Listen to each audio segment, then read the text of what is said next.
Hey all, it's Dinosaur, and I'm actually going to be doing two movie reviews today. It's something else a little later, hopefully.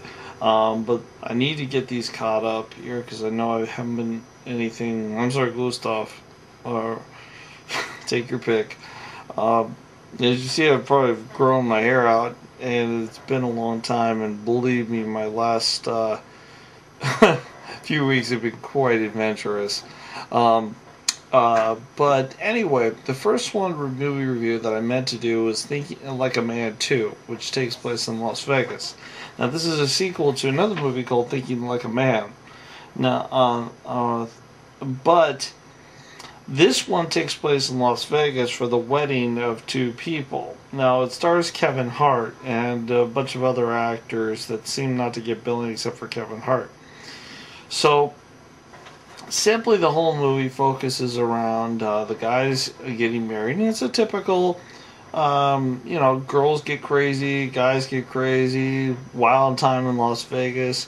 However, there were some original themes to this. There were some original moments that you're just like, there are moments that some of us may have experienced or some of us may have heard about, but I've never really recalled them seeing on TV.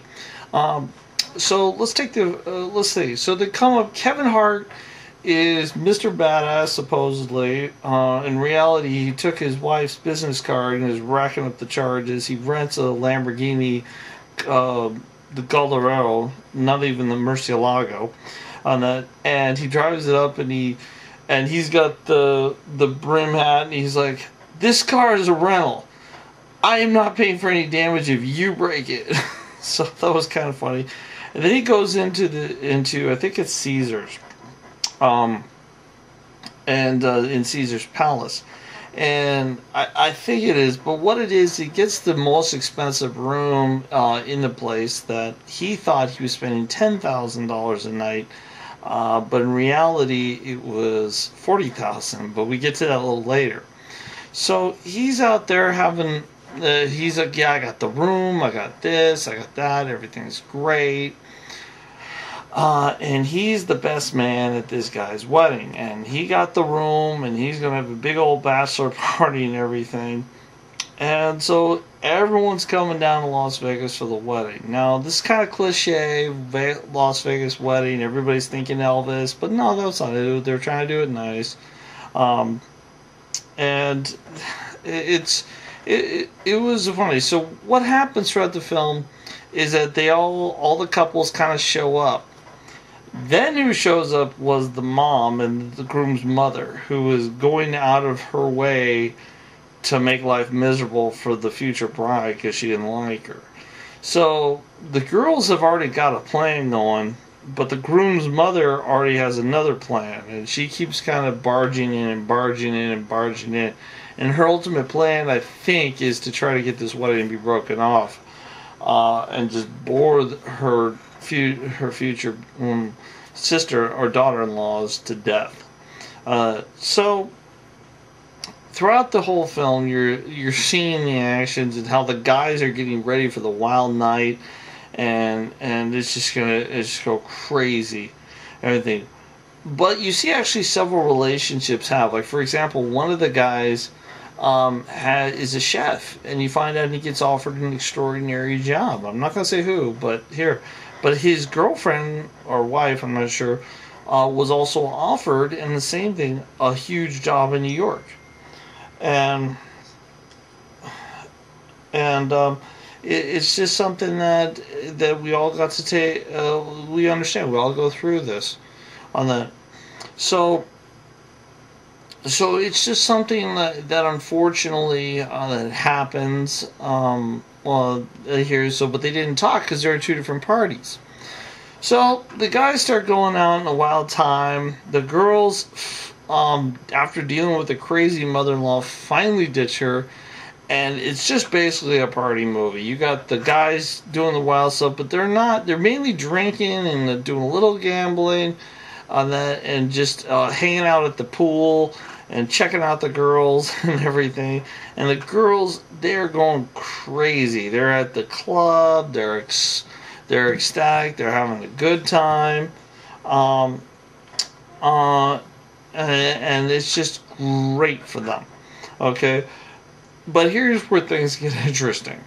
On that, Kevin Hart's wife or ex-wife starts calling the other guys about her stolen business card, and then he finds out that the hotel room he got was $40,000. So his only typical Las Vegas movie, his only solution is to gamble it so he could try to get the $40,000 back. Okay. So he tells like all the guys, just leave me alone for an hour, and I'll make this right. And he told his friend to cover for him for an hour. He goes back to the blackjack table and he gets up about $10,000. Just incredible. I have played blackjack, and for you to walk away, I mean, my record of blackjack, and I'm telling for the record, I was completely smashed on that, is when I was betting three $25 spots, and I kept busting the bank. And they switched the dealer on me 3 times on that, and I was so drunk. I was just in a zone. And this is kind of a Kevin Hart moment where he's doing it. So it's possible, but it's very rare. So I basically took $100 and I turned it into $1,000. Of course, I lost most of it on Let It Ride, which is another game, which is no fun. But it shows what happens when people get big brains with casinos. But in this movie, for argument's sake, he wins $10,000. So he has $10,000. The friends pull him off. They're like, "This is awesome. You did awesome." And he only has part of the money. He needs another $30,000. So he's walking out, leaving, and then he's got the money in his hands. And he hears someone say something about it, and it clicks in the head, the number 15. It says, "This is a sign. This is a sign. This is a sign." So he takes his $10,000 and goes to the roulette table. Now, typical Las Vegas movie, you think he's going to lose. Puts all of his money on the number 15. At the very last moment, before they did no bets, while he's sitting there going 15, 15, 15, 15, 15, and closing his eyes, his friend, the groom that's getting married, grabs the $10,000, pulls it off, and then takes one of it and puts it on there. Guess what happens? 15 hit. So he basically took off a $10,000 bet, which would have paid like $350,000 or more, down to maybe $3,000 more. Sorry about that. And it was, and that's when they all started fighting. It's like, you ruined this whole trip. I mean, even though there were 13,000 closer to clearing out this mess that he made with his wife, and I think they made it right a little later. He said, they were fighting here. And he says, "I still got to pay for this room. This $40,000. Okay, this is it." And he does it. And there. So then he gets an update. And the groom says, "Anything you want, I'll do it to make this right because I screwed you." And he's like, "Okay." He pulls out a flyer that has an amateur guy strip club for women and says, "The first prize is $50,000. I need X to pay back this money. I need one of you to win this." He says, "Hey, here." So the bachelor group is going to have to be amateur strippers for a bunch of crazy women. Which is kind of funny. I've never really heard about this in a Las Vegas movie. Very unique.